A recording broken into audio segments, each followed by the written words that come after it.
महाभारत की बात कह दें, युधिष्ठिर ने देवदूत से पूछा, महाभारत में लिखा है कि मुझे स्मरण नहीं है कि मैंने स्वप्न में भी धर्म विरुद्ध आचरण किया हो। जागृत में नहीं, स्वप्न में भी मुझसे अधर्म का आचरण नहीं हुआ। और हमने तो सुना कि पापी को, अधर्मी को नरक देखना पड़ता, हमको तुम नरक क्यों ले आए? ये बात तो ठीक है कि उन्होंने अश्वत्थामा मृतः नरोवा कुंजरः कहा, ये बात भगवान के सिखाने पढ़ाने से बहकावे में बेचारे आगे कह दिया, तो वो भी तो स्वयं तो नहीं किया ना अधर्म उन्होंने। लेकिन वहां देवदूत जो कह रहा है वो उत्तर समझने योग्य है। देवदूत कहता है कि हे धर्मराज, जो राज सिंहासन स्वीकार करता है, राजगद्दी स्वीकार करता है, उसे नरक देखना ही पड़ता है। ये कानून है, ये नियम है।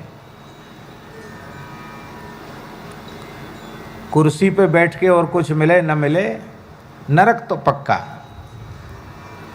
राजा को नरक पक्का, उसको नरक में जाना पड़ेगा। राजा परमात्मा तो नहीं है, कुछ न कुछ अनुचित फैसले तो उसके द्वारा भी हो जाएंगे, आखिर तो मनुष्य है, उसे नरक जाना पड़ेगा। हम महाभारत का जब मूल पारायण कर रहे थे और उसमें ये वाक्य आया तो पुरानी एक कहावत हमारे स्मरण में आ गई। बड़े बूढ़े महात्माओं से हम सुनते थे पहले, तपेश्वरी सो राजेश्वरी और राजेश्वरी सो नरकेश्वरी। ऐसी बड़े बूढ़े महात्माओं से हमने सुनी।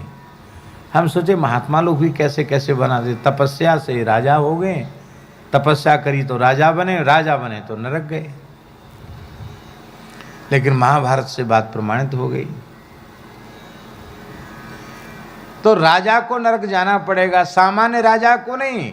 धर्मराज युधिष्ठिर जैसे धर्मराज को भी नरक देखना पड़ेगा। लेकिन हम आपसे पूछते हैं, ध्रुव जी को नरक देखना पड़ा क्या?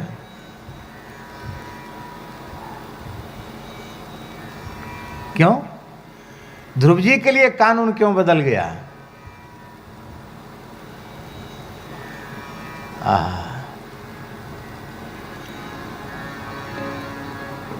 देखो, इसमें बड़ी सूक्ष्म बात है।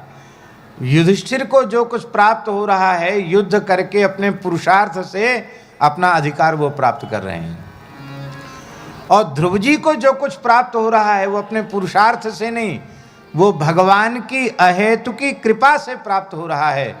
तो भगवान का दिया हुआ कभी अनिष्ट कारक नहीं हो सकता। भगवान राजा बना दें, महाराजा बना दें, चाहे जो बना दें, भगवान जिसको बनाते हैं उसको नीचा देखना नहीं पड़ता है।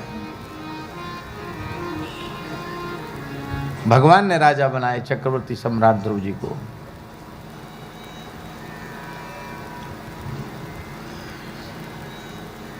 विभीषण को कहा कि तुम राजा बन जाओ।